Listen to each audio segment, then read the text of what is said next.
యేసు క్రీస్తు వారి ప్రశస్తమైన నామములో వందనములు. ఈ ఉదయకాలపు శుభములు.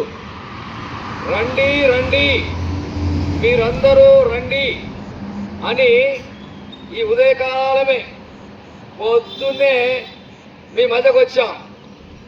వీళ్ళకి ఏ పని లేదు, పొద్దు తెల్లారలేదు, అప్పుడే వచ్చారు అనుకోవచ్చు మీరు.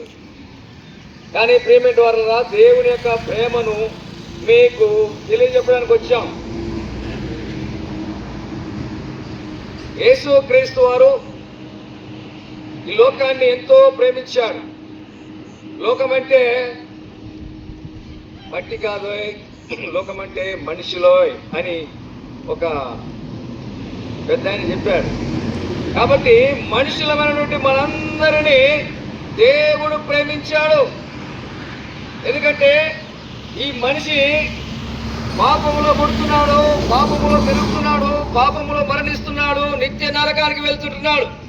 ఏంటిది ఆ పాపం అంటే? ఆనాడు ఆది ఆదాము మన ముత్తాత తినవద్దన్న పండు తిని ఆజ్ఞలు అతిక్రమించి పాపములో పడిపోయి ఆ పాపము, ఆ ఆజ్ఞాతిక్రమము వంశ పారంపర్యంగా సమస్త మానవులకు సంక్రమించి మనము చేయకుండానే మనము పాపములో బంధించబడి ఉంటున్నాం. ఆ పాపముల నుంచి మనం విడిపించడానికి దేవాది దేవుడు ఈ భూమిని, ఆకాశాన్ని, సమస్తాన్ని సృష్టించినటువంటి ఆ దేవుడే ఈ లోకానికి మానవునిగా యేసుక్రీస్తుగా కన్య గర్భములో, పురుషునైనటువంటి స్త్రీ గర్భములో ఆయన వచ్చి 33.5 సంవత్సరాలు మాదిరికరమైన జీవితాన్ని లోకంలో జీవించి నాలో పాపమున్నదని మీలో ఎవడు స్థాపించును అని ప్రశ్న వేసినటువంటి ఏకైక దేవుడు ఆయన మన కొరకు ఏర్పరిచినటువంటి నూతనమైనటువంటి మార్గం ఏంటంటే అదే ఆయన పరలోక మార్గం. నేనే మార్గమును, నేనే సత్యమును, నేనే జీవమును, నా ద్వారా తప్ప ఎవరు పరలోకం రాలేరు అని ఖచ్చితంగా చెప్పగలిగాడు. ఈ లోకంలో ఇటు పోవాలంటే ఇటు పోవాలి, ఇటు పోవాలంటే ఇటు పోవాలని చెప్తుంటారు. కానీ యేసు ప్రభు వారు నేనే మార్గం. మనం ఒక బిల్డింగ్ ఉంది అనుకోండి, ఆ బిల్డింగ్ మీదకి ఎక్కాలంటే మెట్ల మించే ఎక్కాలి, నిచ్చెన వేసుకుని ఎక్కాలి. పరలోకానికి నిచ్చెన యేసు క్రీస్తు వారు. ఆయనే విరగొట్టబడి నలగొట్టబడి మన కొరకు మార్గం ఇచ్చినాడు. కాబట్టి ప్రియమైన వారరా, ఆయన ద్వారానే అంత బాగానే ఉంది. కానీ ఆయన మాత్రమే అంటారు ఈ క్రైస్తవులు అనుకుంటారు మీరు. ఎందుకంటే మనల్ని ఎవరు అంతగా మనం ప్రేమించలేదు, మన కొరకు ఎవరు ప్రాణం పెట్టలేదు. ఈ లోకంలో మన అన్నదమ్ములు కానీ, అక్కజీలను కానీ, ఇంకా మన బంధువులు కానీ ఎవరు కూడా మనల్ని ప్రేమించి మన కొరకు ప్రాణం పెట్టే వాళ్ళు ఎవరు. దేవుడు, దేవాది దేవుడు, ఆయన కుమారులమైన మనం, ఆయన బిడ్డలమైన మనం ప్రేమించి ఆయన మన కొరకు ప్రాణం పెట్టాడు.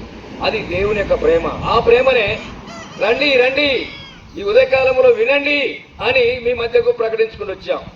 కాబట్టి ప్రియమైన వారరా, మనం చేయాల్సింది ఏమి లేదు. సూక్ష్మంలో మోక్షం. సూక్ష్మం యేసు ప్రభు నిజమైన దేవుడని, ఆయనే మన కొరకు లోకానికి వచ్చి మన కొరకు మరణించి తిరిగి లేచినాడని నమ్మితే చాలు. ప్రభుని యేసుక్రీస్తునందు విశ్వాసం ఉంచండి. అప్పుడు మీరు మీ ఇంటి వారు రక్షించబడతారు. అప్పుడు పరలోక రాజ్యం, పరలోక భాగ్యం.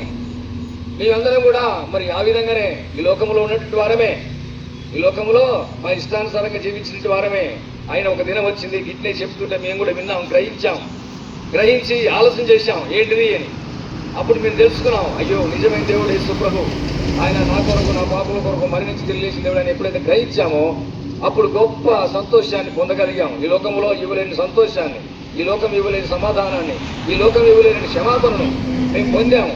ఆ క్షమాపణను, ఆ సంతోషాన్ని, ఆ సమాధానాన్ని, ఆ ఆనందాన్ని ఈ ఉదయకాలంలో విందురు రండి అనుకుంటూ మీ దగ్గర వచ్చాం. కాబట్టి మీరు విన్నట్టయితే మీరు బ్రతుకుతారు. కాబట్టి ప్రియమైన వారలారా, మరి మీ కొరకు ఇంకా ఎక్కువ చెప్పాలంటే సమయం లేదు. కానీ సమీపంగా ఇంకెక్కడనే దేవుని సేవకుడు మరి ప్రకాష్ గుప్తా గారు, గుప్తా షావుకారి, సేటు, కోమటోళ్ళు అంటారు. మా దగ్గర కోమటోళ్ళు అంటాం, సేట్లు అంటాం. మరి వారు ఇక్కడనే ఉన్నారు సేవకులు. అక్కడ న్యూ యెరూషలేము ప్రార్థనా మందిరం. మీరు వినండి, మరి ధన్యులు కండి, పరలోక రాజ్యానికి సిద్ధపడండి. పరిస్థితులు చూసినట్టయితే ఎంతో సమీపంగా ఉంది. యుగాంతానికి వాతావరణ పరిస్థితులు, యుద్ధ పరిస్థితులు, కరువు పరిస్థితులు ఇవన్నీ చూస్తే ఎంతో సమయం లేదు, సమయం గతించిపోతుంది. కనుక మనం చేయాల్సింది ఏం లేదు, సిద్ధపడాలి. ఈ క్షణంలో మనం చచ్చిపోయినా, ఈ క్షణంలో యేసుప్రభు వచ్చినా మనం వెళ్ళిపోయేటట్టు మనం సిద్ధంగా ఉండాలి. అందుకొరకే ఈ సిద్ధపాటుగానే మేమందరం రండి, మీరు కూడా రండి, మీరు కూడా సిద్ధపడండి అని చెప్పడానికి వచ్చాం. మీ కొరకు ప్రార్థన చేస్తాం. మీరున్న పాటన ఏకీవిస్తే మీరు ధన్యులు, మీకు పరలోక